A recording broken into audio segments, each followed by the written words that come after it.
Amado hermano, te invito a que sigas en pie ahí un momentito más. Bienvenidos a la casa del Señor. ¿Cuántos se alegran, hermanos, de estar aquí? Gloria al Señor. Lucas capítulo 1 es el pasaje que vamos a revisar hoy. Lucas capítulo 1, como nos estamos acercando ya a la Navidad, esta celebración tan especial, tan preciosa.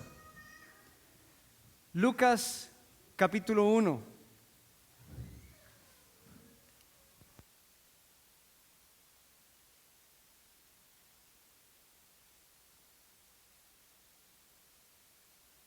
Lucas capítulo 1. Vamos a leer allá algunos versos, desde el verso 5 en adelante.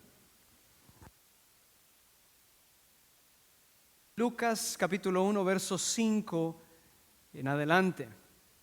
Amén.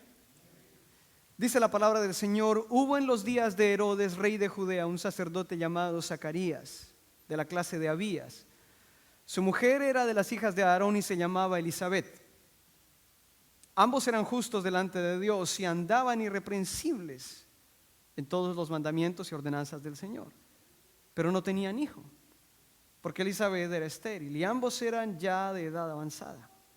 Aconteció que ejerciendo Zacarías el sacerdocio delante de Dios, según el orden de su clase, conforme a la costumbre del sacerdocio, le tocó en suerte ofrecer el incienso entrando en el santuario del Señor. Y toda la multitud del pueblo estaba afuera orando a la hora del incienso, y se le apareció un ángel del Señor puesto en pie a la derecha del altar del incienso. Y se turbó Zacarías al verle y le sobrecogió temor. Pero el ángel le dijo: Zacarías, no temas, porque tu oración ha sido oída, y tu mujer Elisabet te dará a luz un hijo, y llamarás su nombre Juan. Y tendrás gozo y alegría, y muchos se regocijarán de su nacimiento, porque será grande delante de Dios. No beberá vino ni sidra, y será lleno del Espíritu Santo aún desde el vientre de su madre. Y hará que muchos de los hijos de Israel se conviertan al Señor Dios de ellos, e irá delante de él. Esta parte es muy importante. E irá delante de él con el con el espíritu y el poder de Elías, para hacer volver los corazones de los padres a los hijos y de los rebeldes a la prudencia de los justos, para preparar al Señor un pueblo bien dispuesto. Bendito Señor, encomendamos en tus manos este tiempo. Pedimos que nos dirijas, nos instruyas, que esta palabra que has preparado desde hace siglos surta hoy el efecto que nuestro corazón y nuestra vida necesitan. Bendice este momento, danos entendimiento, la capacidad, Señor, de ver lo que tú tienes preparado para nosotros. En Cristo Jesús oramos. Amén. Amén. Tomen asiento, hermanos, gracias.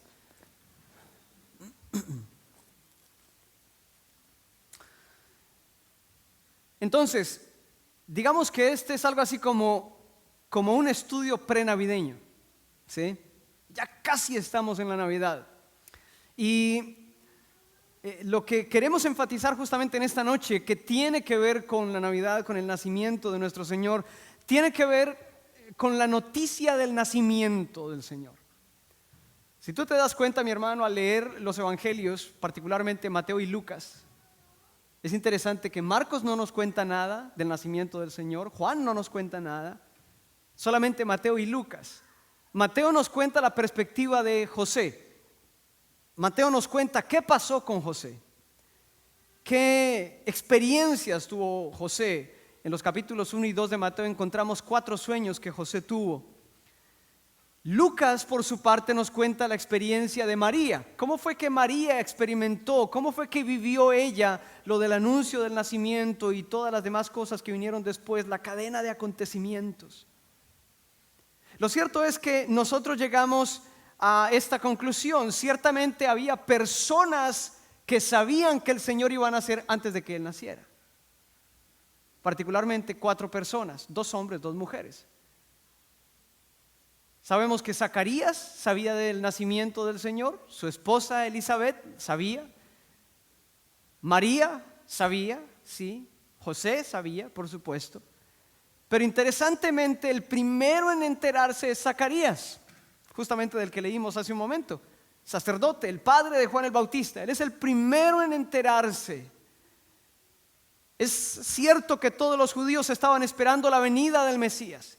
Todos los judíos conocían los textos de Isaías que prometían la venida del Mesías. Ese capítulo 7 que citamos hace un momento, o el capítulo 9 donde se dice que el Señor levantará a alguien y se llamará su nombre admirable, consejero, Dios fuerte, Padre eterno, príncipe de paz, y el principado sobre su hombro. En otras palabras, Él vendrá a reinar. Todos conocían estos pasajes, pero lo cierto es que cuando el ángel se le aparece a Zacarías y le empieza a hablar y le empieza a decir acerca de que su esposa va a tener un hijo, cuando el ángel le dice en el versículo, a ver qué versículo fue, en el versículo 17, que le dice: Él irá delante de él. Esas palabras yo creo que hicieron clic en la mente de Zacarías. ¿Sabes por qué? Porque esas son las palabras de Malaquías. Malaquías prometió que el Mesías iba a venir, pero antes del Mesías vendría alguien como Juan el Bautista, preparando el camino delante de él. Así que cuando el ángel le dice a Zacarías: tu hijo nacerá e irá delante de él, inmediatamente la profecía de Malaquías vino a la mente de Zacarías, y yo creo que dentro de él mismo, él, si fuera americano, hubiera dicho: oh my gosh, mi hijo es el que le va a preparar el camino al Mesías. Increíble. Creo que eso fue prácticamente inmediato. Sabemos que él lo entendió así, porque más adelante, al finalizar el capítulo 1, ya cuando Juan el Bautista ha nacido y es un bebé, Zacarías lo tiene entre sus brazos. Zacarías hace algo muy bonito.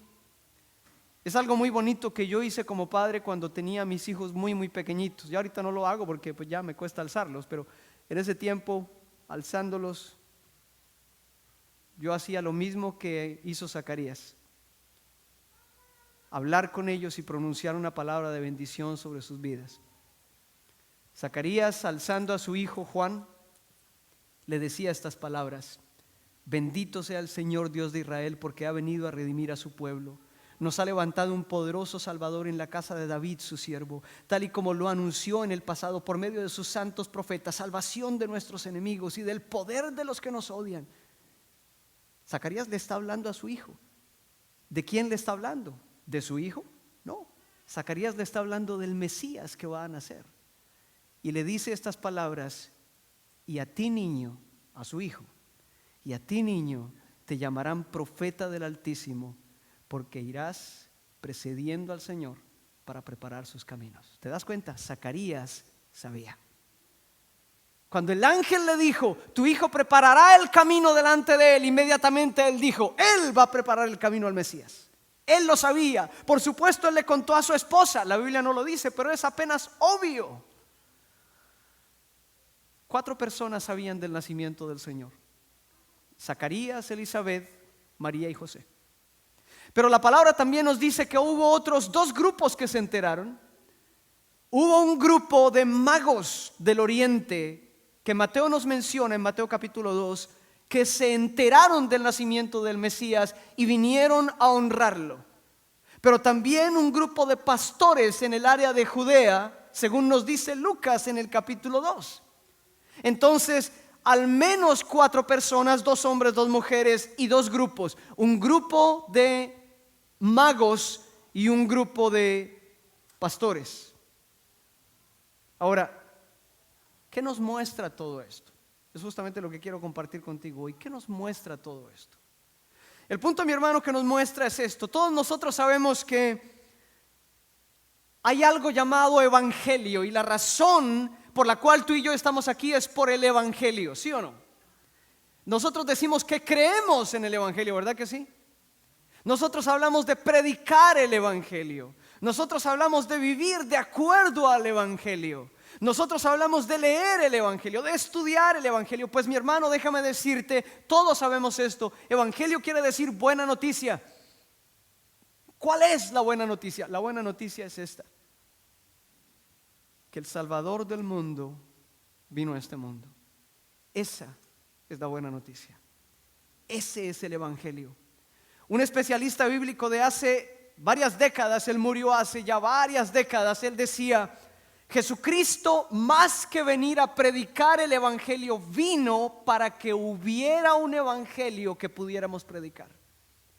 Jesucristo, más que venir a predicar el Evangelio, vino para que tuviéramos un Evangelio que predicar. Si Cristo no viene, no tendríamos Evangelio que predicar.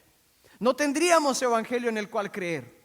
Pero lo cierto es que el Señor vino, y ahora esta noticia, esta buena noticia, es para todos. Y es para todos porque todos la necesitamos. Amén. Y la demostración nos la dejó Dios mismo con lo que Él hizo en su palabra. Date cuenta de una cosa. Dios anticipó, preparó qué personas iban a escuchar esta buena noticia, para darnos a entender que toda persona literalmente necesita oír esta buena noticia. Cuando Pablo decía, por ejemplo, en Romanos 1:16, porque no me avergüenzo del Evangelio, porque es poder de Dios para salvación a todo aquel que cree, al judío primeramente y también al griego. Está hablando de los que son judíos y de los que no son judíos. Cuando le dice en Gálatas capítulo 3 verso 28, ya no hay judío ni griego, no hay esclavo ni libre, no hay varón ni mujer, porque todos vosotros sois uno en Cristo Jesús. Lo que nos está diciendo es, sin importar quién somos, de dónde venimos, qué características tenemos, necesitamos del Evangelio, y en el Evangelio todas esas barreras de división se caen. Amén. Déjame contarte, mi hermano, que para anunciar el nacimiento de su hijo, Dios seleccionó judíos y no judíos. ¿Quiénes eran judíos? Por supuesto, Zacarías, Elizabeth, María, José, los pastores. Ellos eran judíos. Pero si tú recuerdas, los magos no eran judíos. Por cierto, cuando decimos magos, no nos referimos al que saca un conejo del sombrero, o el que se saca algo así como un pañuelo, como un trapo de la boca y se sigue sacando. No es ese tipo de mago. La palabra mago literalmente es un adivino. Y nosotros decimos, ¡oh! ¿Un adivino? Sí. Esos que leen las estrellas. Y nosotros decimos, pero luego eso no lo prohíbe Dios. Sí, sí. Eso es justamente lo maravilloso. A Dios no le importa qué ha hecho la persona. Él quiere que conozca la buena noticia. ¿Te das cuenta de eso?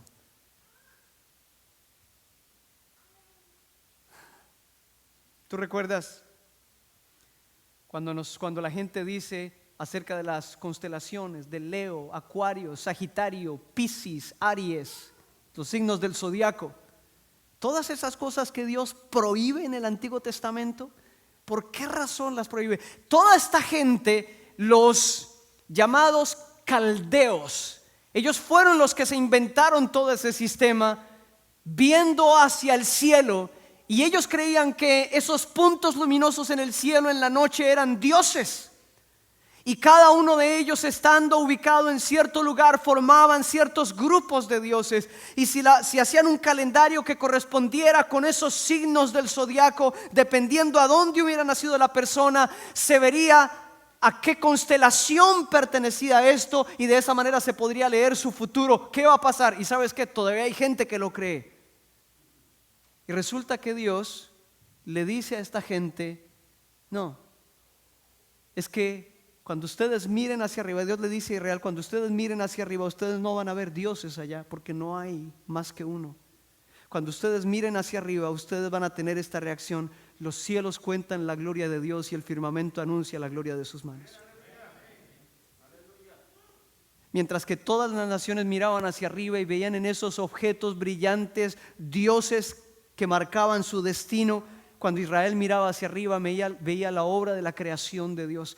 Dios permitió que esa buena noticia llegara incluso a ese grupo de hechiceros en Babilonia, los caldeos, y que vinieran a honrar al Señor. Entonces, esta buena noticia llega a judíos y a no judíos. La buena noticia llega a hombres y a mujeres. Dime una cosa, ¿había hombres entre aquellos que recibieron la noticia que el Señor iba a nacer? Claro que sí. Estaba Zacarías, estaba José, estaban los pastores, estaban los magos. Claro que había hombres. Ahora, ¿había mujeres también? Claro que sí, estaban Elizabeth y María. Hombres y mujeres. ¿Habían ricos? Sí. Los magos, si tú recuerdas, trajeron oro, incienso y mirra. Ellos tenían dinero. ¿Habían pobres entre los que recibieron el mensaje? Claro que sí. Los pastores llegaron con las manos entre el bolsillo porque no tenían nada más que ofrecer. El mismo José, padre adoptivo del Señor, tuvo que acostar a su hijo en un pesebre. ¿Qué es un pesebre? La mayoría de nosotros, por la tradición, tenemos la idea de que el pesebre es la casita con pajita, donde está la vaquita, el burrito, el caballito, la ovejita y por supuesto María, José y el bebé. Y decimos, ese es el pesebre. No, el pesebre es un cajón. Es un cajón de madera donde comen los animales. La palabra dice que José tuvo que acostar a su hijo en un pesebre, en ese cajón, porque no tenía cuna. No había ni una cama. Tuvo que acostarlo en el cajón donde comían los animales. Ese es el pesebre. Entonces, el mensaje del nacimiento del Señor lo recibieron judíos y no judíos. Lo recibieron hombres y mujeres. Lo recibieron ricos y pobres. El nacimiento, el acontecimiento, la noticia del nacimiento del Señor lo recibieron viejos y jóvenes. ¿Quiénes eran los viejos? Zacarías y Elizabeth. ¿Quiénes eran los jóvenes? José y María. ¿Te das cuenta? El Señor preparó todo para que su noticia llegara a cada tipo de persona que tú y yo nos podemos imaginar. Lo que esto nos indica, mi hermano, es que Dios quiere que la noticia se sepa. Dios, más que estar interesado en que la fiesta se celebre, quiere que la noticia se sepa. Dios, no importa la posición de cada persona, quiere que cada persona se entere de la buena noticia. Su Hijo ha venido. Esta buena noticia debe llegar a cada persona sin importar su posición frente a Dios. Puede llegar a la persona que ha clamado y ha buscado a Dios, así como Zacarías y Elizabeth. Pero también a la persona que no ha clamado, como el caso de María. Ella no estaba pidiendo un hijo. O como el caso de los magos. Ellos de seguro no estaban preguntando o pidiendo. No, el Señor quiere que esta noticia llegue a todos. Y lo más hermoso de todo es esto: el Señor está dispuesto a hablar el lenguaje que cada quien entienda. Ponte a pensar en esto. ¿Cómo se enteró de la noticia Zacarías? Un ángel se le apareció. ¿Cómo se enteró de la noticia María? Un ángel se le apareció. ¿Cómo se enteró de la noticia José? Un ángel se le apareció en sueños. ¿Cómo se enteró de la noticia o se enteraron los pastores? Un ángel se le apareció y luego muchos ángeles se le aparecieron. Todos estos se enteraron con ángeles. Eran judíos, estaban acostumbrados a esto, creían en esto. Pero ¿te has puesto a pensar por qué ningún ángel se apareció a los magos? Ellos no creían en ángeles. ¿Cómo les habló Dios a los magos? Por medio de lo que ellos creían, una estrella. Dios está dispuesto a que la buena noticia llegue a cada persona en los términos de lo que cada persona puede entender. La buena noticia es que el Evangelio, Cristo mismo, ha venido a este mundo y todos deben enterarse de esa buena noticia. También, mi hermano, yo quiero que entendamos esto. El Evangelio básicamente es la respuesta de Dios a la necesidad del hombre. El Evangelio es la respuesta de Dios a la necesidad del hombre. Míralo desde cualquier perspectiva, tú te vas a dar cuenta que es así. El Evangelio no es una respuesta de Dios, no, es la respuesta de Dios. Dios no tiene muchas respuestas, Dios tiene una sola, el Evangelio. Por eso cuando Dios introduce a su Hijo al mundo, Él está introduciendo su respuesta. No hay más que una. Es una respuesta de Dios para el hombre. Y en Cristo Dios trae respuestas. Créelo, mi hermano, en Cristo Dios trae su respuesta. Amén. Escúchame bien, mi hermano. Cristo es la respuesta de Dios para el que ora. Así como Zacarías y Elizabeth pedían un hijo, Dios les respondió. Pero Dios también trae su respuesta en Cristo para la gente que busca la respuesta en otro lugar. Estos magos, estos astrólogos miraban hacia arriba a ver qué les decían las estrellas acerca de su vida. Dios no les dijo qué les dicen las estrellas sobre su vida. Dios les dijo qué le dicen las estrellas acerca de su propio Hijo. Esta es la respuesta de Dios para quienes ni siquiera están buscando respuesta, como el caso de José, María y los pastores. Cristo es la respuesta de Dios. Ahora, cuando hablamos de una respuesta, tú y yo tenemos que entender a qué nos referimos.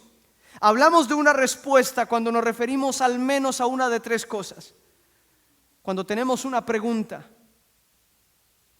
estamos en busca de una respuesta. Pero cuando tenemos una necesidad, también estamos en busca de una respuesta. Pero cuando tenemos una inquietud, también estamos en busca de una respuesta. Si tú te das cuenta, son preguntas, necesidades, inquietudes. Alguien se pregunta: Señor, si tú existes, ¿por qué hay tanta maldad en el mundo? ¿Por qué permites tanta maldad en el mundo? Esa es una pregunta muy difícil, por cierto, pero es una pregunta válida. Si alguien dice: Señor, estoy enfermo, Señor, mi hogar está quebrado, Señor, mis hijos andan por mal camino, ayúdame, esa es una necesidad. Pero si tú te pones a pensar, hay ciertas cosas que no son ni preguntas ni necesidades. De repente tú sientes que algo está mal. Tú sientes, no sé si esta palabra no es muy común, desasosiego. No estás tranquilo. Hay algo que te dice que algo anda mal, no sabes qué es. No es ni una pregunta ni una necesidad. Es algo por dentro, como un vacío. ¿Sabes cómo se llama eso? Eso es una inquietud. Hay algo que no te deja quieto, no te deja en paz. La respuesta a todo eso está en Cristo. Cristo es la única respuesta que abarca todo eso. Preguntas, necesidades, inquietudes. Cristo cubre todo eso. Cristo es la respuesta de Dios. Amén. Así que, mi hermano, ¿qué nos corresponde hacer? Encontramos aquí 4 personas, 2 grupos que se enteraron del nacimiento del Señor Jesús antes de que sucediera. Bueno, las 4 personas, los 2 grupos se enteraron en circunstancias un poquito diferentes, pero lo interesante es esto: cuando tú y yo nos ponemos a pensar, ¿qué hicieron los magos, los astrólogos, cuando se enteraron que el Mesías había nacido? Ellos dicen en Mateo capítulo 2: hemos visto su estrella en el oriente y venimos siguiéndola, venimos a rendir nuestros honores al rey que ha nacido. Por eso llegaron a Jerusalén. Cuando en Jerusalén todos se sorprenden y les dicen: no, no es aquí. Ellos siguen la estrella y llegan hasta Belén. Los pastores se enteraron cuando en aquella noche un ángel se les apareció y les dijo: en Belén hoy un Salvador ha nacido, que es Cristo el Señor.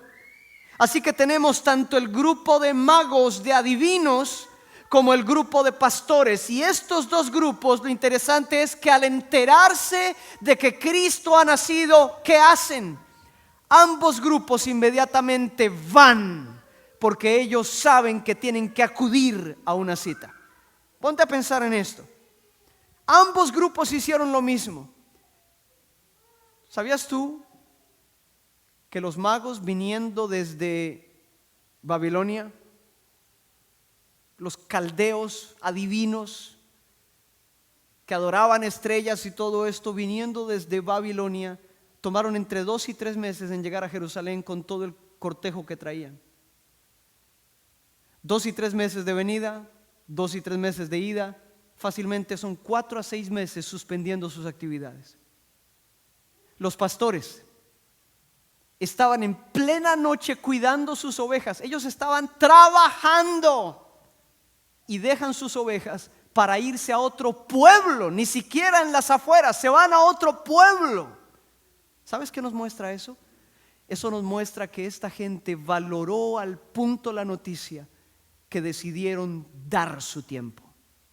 Una de las cosas que se dice hoy en día, en especial en este país, es: no tengo tiempo. Yo sé que el Evangelio es verdad, pero no tengo tiempo. Yo sé que el Señor es maravilloso, pero no tengo tiempo. Yo sé que Dios me ha dado todo lo que tengo, pero no tengo tiempo. Yo sé que esto, pero no tengo tiempo. No tenemos tiempo. Ahora, ya hemos hablado de esto cantidad de veces. Cuando Eclesiastés nos confronta con una realidad, Eclesiastés 3:1 y 3:17 nos dice: todo lo que se quiere debajo del cielo tiene su hora. En otras palabras, si tú lo quieres, tú sacas el tiempo. ¿Qué va a decir uno ante eso? No podemos sacar ninguna excusa. Cuando uno quiere, uno saca el tiempo. Los magos sacaron el tiempo, los pastores sacaron el tiempo. Ellos sabían que su trabajo, su posición era menos importante que la gran noticia que habían recibido. ¿Sabes qué, mi hermano? Nadie debería estar tan ocupado como para perderse la respuesta de Dios. Nadie. Nadie en absoluto. No podemos estar tan ocupados como para no tener tiempo para venir a Él. No se puede, mi hermano. Esto debe tener prioridad en nuestra vida.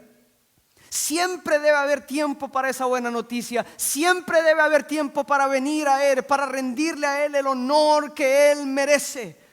Se trata de la noticia más importante de la historia. Es cierto que en el grupo habían personas que no hacían nada. Bueno, por lo menos hasta donde entendemos, no estaban haciendo nada en el momento. María no estaba haciendo nada en el momento que recibió la noticia. Elizabeth no estaba haciendo nada en el momento que recibió la noticia. José estaba durmiendo incluso cuando recibió la noticia. Pero si tú te pones a pensar, Zacarías estaba trabajando. Él era sacerdote. Él estaba en su trabajo. En el tiempo de Zacarías se dice que habían aproximadamente 6,000 sacerdotes. Se turnaban para ofrecer las ofrendas diariamente. Justo le tocó a Zacarías, nos dice Lucas capítulo 1, cuando él entró al lugar santo. ¿Por qué sabemos que estaba en el lugar santo? Porque dice que él vio al ángel al lado del altar del incienso. Habían 2 altares. El altar del sacrificio, una mesa grande enchapada en oro, enchapada en cobre, que estaba afuera, en bronce, estaba afuera. Y el altar del incienso, una mesa pequeña de medio metro de lado, que estaba dentro en el lugar santo. Ahí solamente estaba Zacarías. Cuando él se da la vuelta para quemar el incienso allí, resulta que él ve a un ángel parado y el ángel le dice: "What's up? Tengo noticias para ti. Tu esposa va a tener un hijo". Dios escuchó finalmente tu oración. Ahí le da la buena noticia. Él estaba trabajando.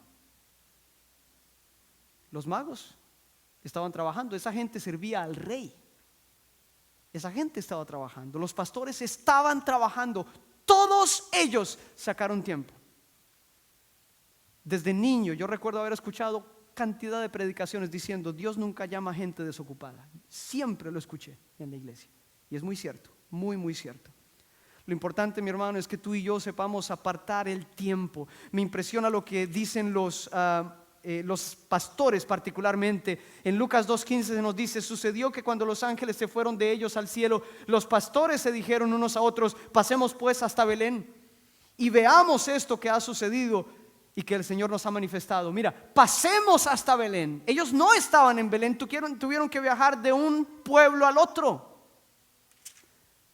Y dice en el verso 16: vinieron pues apresuradamente y hallaron a María y a José y al niño acostado en el pesebre. Ellos sacaron el tiempo. Pero hay la historia de alguien que no sacó el tiempo. En Mateo 2 se nos cuenta de Herodes.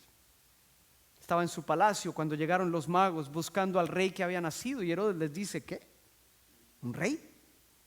Sí, ha nacido el rey. Herodes entonces llama a los maestros de la ley y les pregunta a ellos: ¿dónde va a nacer el rey prometido desde el Antiguo Testamento? Y ellos le dicen: en Belén de Judá. ¿Sabes qué hace Herodes? Le dice a los magos: vayan ustedes, vayan, y cuando lo encuentren me avisan, me mandan un texto. ¿Tú puedes creer la actitud de este hombre? Claro, las intenciones de él no eran buenas, sabemos. Pero eso es lo que hace la diferencia entre una persona que valora la buena noticia y una persona que no. El que la valora hace tiempo. Los pastores volvieron glorificando y alabando a Dios, se nos dice en el verso 20. Y volvieron los pastores glorificando y alabando a Dios por todas las cosas que habían oído y visto, como se les había dicho. La Biblia no nos dice más. No nos dice qué pasó con esos pastores, no nos dice qué pasó con los magos. Lo cierto es que a todos Dios nos da la oportunidad de conocer la buena noticia. Lo que tú hagas con esa noticia depende de ti. Quiero invitarte a que te pongas en pie, mi hermano, por favor. Ponte en pie.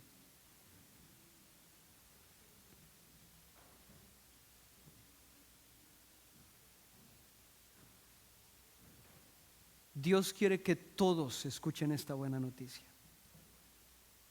Judíos, no judíos, ricos, pobres, hombres, mujeres, jóvenes, viejos, todos, porque todos necesitamos respuestas para preguntas, necesidades e inquietudes, todos. Y resulta, mi hermano, que Dios no tiene muchas respuestas, Dios tiene una, que se llama Cristo Jesús. Te invito a que cierres tus ojos allí y pienses en cuál es tu reacción a la buena noticia. Ya sabes cómo reaccionó María, cómo reaccionó José, cómo reaccionó Elizabeth, Zacarías.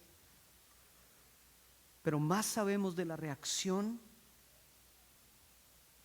de los magos y los pastores. Ellos apartaron tiempo, porque una buena noticia de esa magnitud requiere tiempo. Y si tú vas a pretender decirte a ti mismo la excusa de no tengo tiempo, tú mismo sabes que aquello que se quiere se le abre tiempo.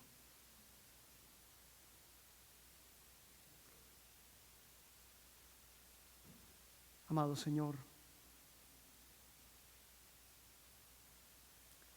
sabemos muy bien, Padre, que no puede haber mejor noticia que la que estamos celebrando en estos días, que tu Hijo vino y habitó en medio nuestro, que tú te acercaste de esa manera, que viviste en esta misma tierra que nosotros vivimos. Me acompañen. Y que podemos tener esa convicción, esa gran seguridad, mi Dios, de que así como le dijo Isaías a Acaz, esa es la señal de que tú le importas a Dios. He aquí la Virgen concebirá y dará a luz un hijo, y se llamará su nombre Emmanuel, Dios con nosotros. Señor, gracias. Gracias por amarnos, por estimarnos, por apreciarnos tanto, porque nos sorprendes con tu amor.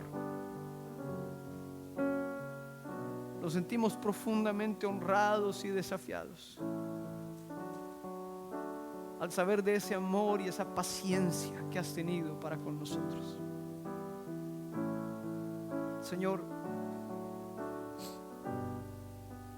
queremos tomar este momento, Padre, para reconocer que nuestra respuesta a esa buena noticia no ha sido tan diligente, no ha sido tan sólida como la de los magos y los pastores. Más bien hemos sido muy negligentes en nuestra respuesta. Hemos sido lentos en nuestra entrega, displicentes en nuestra búsqueda. Pero aún así, Señor, sabemos que tú sigues amándonos y nos sigues dando oportunidad. Amado Dios, te pedimos que nos lleves a apreciar realmente el Evangelio, tu respuesta a nuestras necesidades. Extiendas tu mano, toques nuestra vida y nos ayudes a darte la respuesta que tú mereces. En el nombre de Cristo te lo pedimos, mi Señor. Confiamos, Señor, en que en adelante tú nos ayudarás a responder a la altura, de acuerdo a lo que tú mereces. En el nombre de Cristo. Amén, Señor.